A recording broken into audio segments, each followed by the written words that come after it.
Whew, uh, tremendous amount of emotions over the last couple of games, 4 days, 5 days, in a very strong position, going into what was, I think, the final 25 minutes of the game. Looking at the way that we dictated the game, opportunities, certainly the first half, I thought we were by far the better team. I thought we navigated a bit of pressure in that second period very well, and then got ourselves the all-important second goal. The game turned on its head, of course, with a cheap goal that was given away, and breathed some life into Portland. And from the very outset, Gio was positive, a lot of creative players on the field.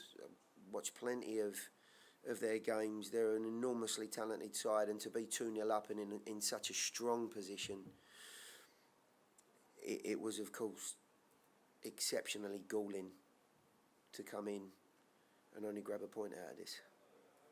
Go ahead. Yeah, speaking of the first goal, Gary, the past two games, it seemed that with Elliot that he's had such a very strong start, and then of course maybe a one highlight reel type of moment, and then one crucial mistake. In this process of coaching someone as young as he is, how do you go about maybe continuing to coach him up and play him, or is this the type of thing where he's had two games like this and maybe it's time for Joe to come back? Yeah, honestly, when I looked, if you're remarking on the goal midweek in the 93rd minute, we watched it in slow motion, and the big centre-back punches him, catches him on the side of the face, and it creates a difficulty for him to punch it. Should he have made contact with the ball? Maybe, but it's a foul. It was one of many that the officials missed that evening. So I'm not looking at that. I thought his performance in that game against Orlando was very, very good. He showed a lot of confidence. His start positions were good, and he was very reliable. As part of any growth and development, outfield or otherwise, you're going to make mistakes. There's no two ways about it. And if a goalkeeper makes a mistake, you've heard it a million times, chances are it's going to end up in the back of the net. The choices, decisions, and probably more importantly, which is, what I've just chatted with a group about, is having a feel of where the game's at. We didn't start the second half particularly well. We're 2-0 up against the run of play in that second period. We don't have to now break down their front line and play out from the back. We can take less chances instead of more. It's different if you're 2-0 down. You don't want to squander possession. So that's all part of his growth, to evaluate where we're at.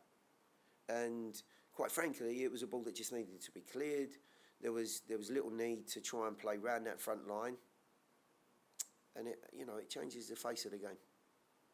Gary, even though Elliot's big mistake makes a big difference and changes the game, how do you see also the second goal? The second goal, even though it's not as clear as a mistake of anything, but it seems like the thing was caught off guard all completely. Yeah, I think honestly, you've got to remember there's probably a tremendous amount of fatigue in some of those players, third game in a week, to away games. That's just not physical, that's mental as well, to remain focused. And the other part of it is there's an emotional connection, as we all know. You've conceded, you're 2-0 up, you're in a very strong position. Now all of a sudden it's game on. And Portland are now suddenly on the front foot instead of on the back foot. I think you're absolutely right. The guys were caught off guard. It was, a ball that could be competed for straight down the middle of the field from Dax. Not dealt with well by the front lads. Maybe some mistakes in there with delivery and actual competing for the ball. A disconnect. But it was it was some of the choices behind that that actually left a real straightforward opportunity, which was, two passes that broke through our midfield and then split between our back line and a fullback who was too high. Again, where are we at in the game? What choices do I need to make to navigate a period that, might be pretty difficult here for, 5 minutes? We're in a tough spot.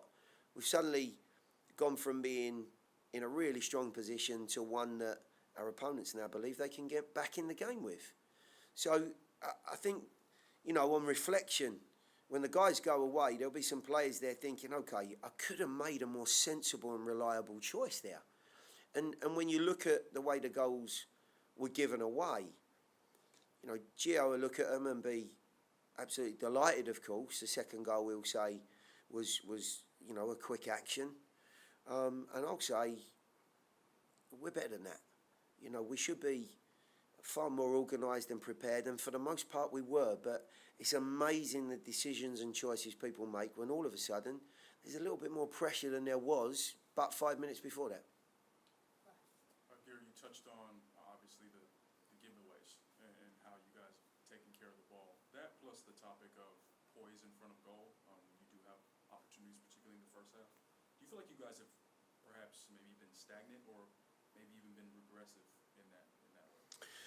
Yeah, I don't think that's a clear or even concise look at where we're at. We've scored 2 goals at home. We've gone in front against a good side who've been on a good run after a difficult start, who were finalists last year. If we're looking at just today's game, we're moments away from being MLS Cup champions last year. So they're a good side. Let's not, make any bones about that. I thought there were moments in the first half where we're 1-0 up. We could have been more clinical. We had better opportunities and should have put ourselves in a better position. The chances came. I thought there was a little bit of complacency, but we still got ourselves that cushion and that 2-goal lead. If you look across the last 3 games, 2 of which, of course, have been away from home, we've put ourselves in strong positions.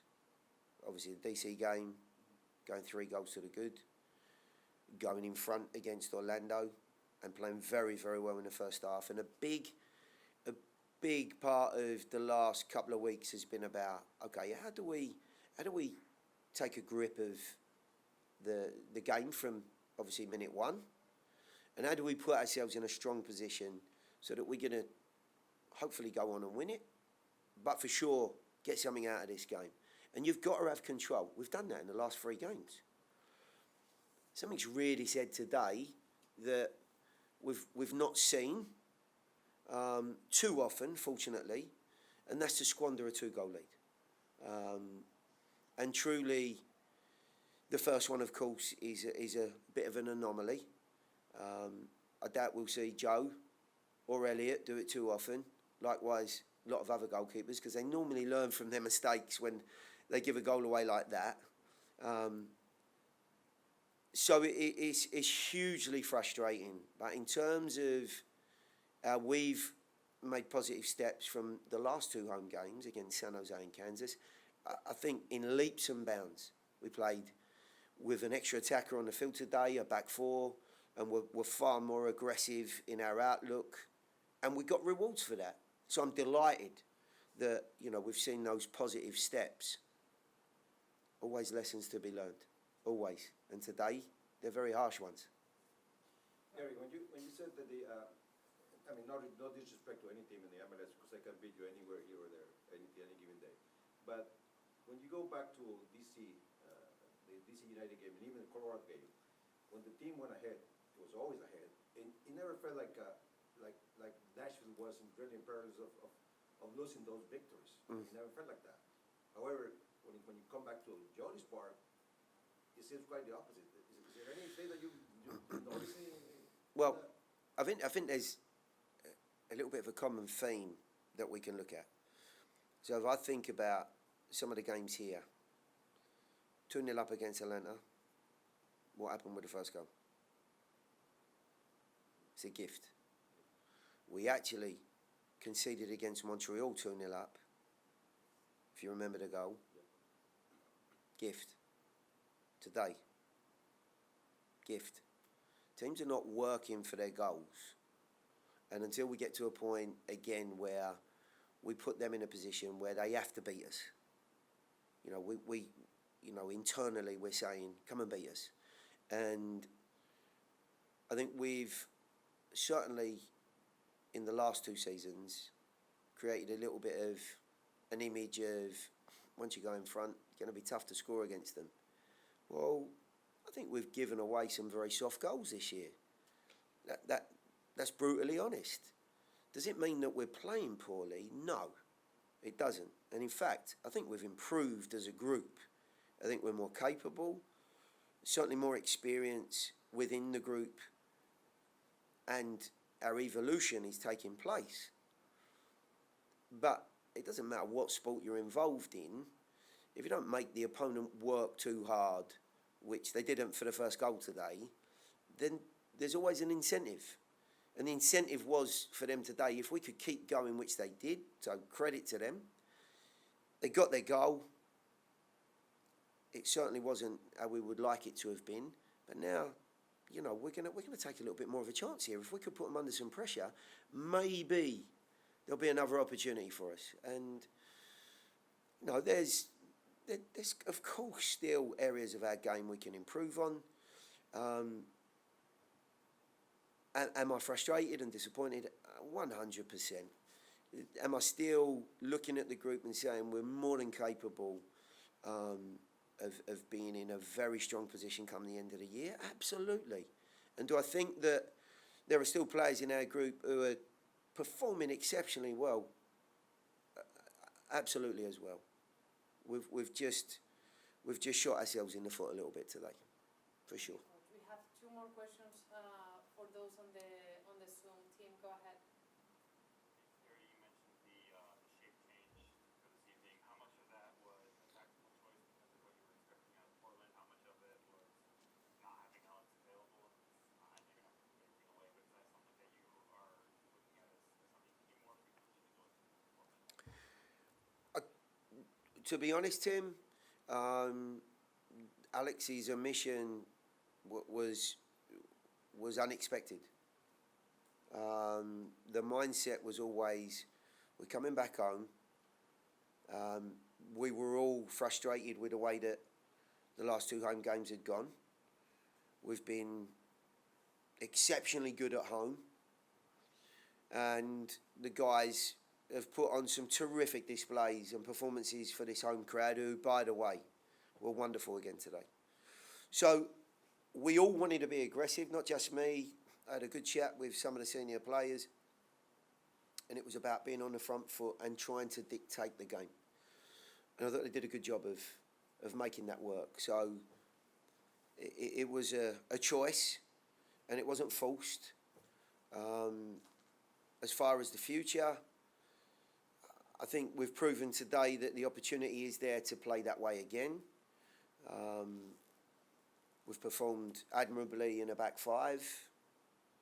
So I've got choices of how we might go about our business dependent on opponents, and I think the guys will be confident in whatever way we play. Ben, go ahead. Yeah, Gary, I know you've answered a lot of questions about kind of home form already, and so I want to be careful with how I ask this.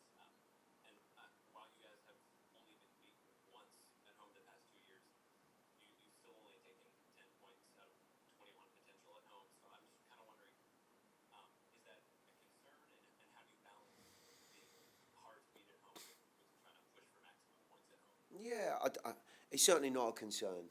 A long way off of that. Not when you see the position we were in, and the way that the guys attacked the game at the end of a tough week. No, that's definitely not a concern. Listen, I agree totally with you. 10 points out of 21 is not a good return. But I think, whether it's a silver lining or not, what we have proven is that we are a competitive team wherever we go. and we know going away next week against Charlotte, we've got as good a chance of winning a game as not, or as we have here. And I think that's part and parcel of the way we're set up. But for sure, you know, the confidence of winning games, the belief of holding on to good positions and good leads are something that come over not just a period of time, but over a period of games. You know, it's the same with set pieces. You know, it wasn't that long ago we were sitting here talking about, well, you know, it's ridiculous the way that the guys are conceding from dead balls. Well, you know, we've done a much, much better job, but it doesn't come overnight. You've got to back up good performances with good results, and that confidence builds, that belief builds, and I've no doubt that, you know, as we move towards a good run of games that we still have at home, the guys will prove that. It just feels pretty crappy today, I've got to be honest. Yeah, I thought we played really well in the first half and were able to get a goal and go up 2-0. My mistake led to the first goal, and that kind of got them on the front foot, so we were able to hold on for a tie. We were pushing to win it 3-2, but weren't able to get it. Yeah, Elliot, you know, in your outings, obviously, Orlando included, you've had some pretty highlight reel type of moments in that game, and then obviously Gary talked about you guys watching back the clip and seeing that I think you got punched in the head as the ball came in, but of course that started Orlando's comeback, and then of course this moment. How are you coaching yourself in games like this where you've been pretty stellar and then one moment switches the game? How do you go about that mentally? Yeah, I think the game of soccer is filled with 1,000 mistakes. Everybody makes mistakes, and you just got to stay focused on your tasks, move on to the next one, because that's what each game gives you. You're going to have good plays, you're going to have bad plays. So you got to stay focused on your job, forget about it, continue playing your game, and, you know, learn from it in film, and then keep going. It's probably a similar question, but I mean, if you look at that save that you did today, I mean, really, honestly, 8 times out of 10, that's a goal. You know, we've seen that. Probably the best one I've seen this year in the MLS, to be honest with you. And you know, my question goes like this: it's similar. If you make that mistake and then you make that save, how do you feel after that? After the whole game, does the highlight makes you feel a lot better than the mistake? What's the thought process? Yeah, kind of like what I said, you know, you can have these great plays, you can have these errors, and that's just the game of soccer, you know. You just don't let it get you too high, you don't let it get you too low, and you learn from your mistakes, and you try and keep making the big plays. That's really all that you can do, and just keep moving on to the next one. We have one question on the Zoom. Tim, go ahead. Yeah, Elliot, obviously when you were drafted, you might not have thought it was going to take this long to make your debut, but you know, after going out on loan to Austin and Indy over the past couple of years, you've been pretty much the go-to keeper for these past few games since you've returned to Nashville. What has allowed you to get to this point, and what are the next steps for you in kind of maybe solidifying your role in accountability? Yeah, I think since I got to Nashville,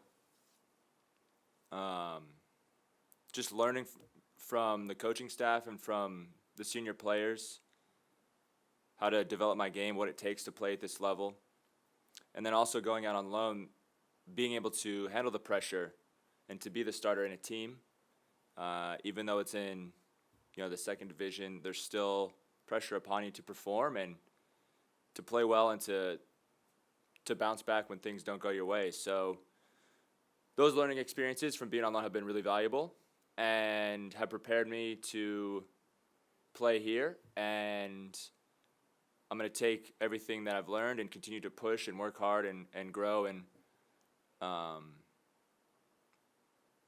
and keep performing and battle with Joe and trying to be the best goalkeeper that I can be.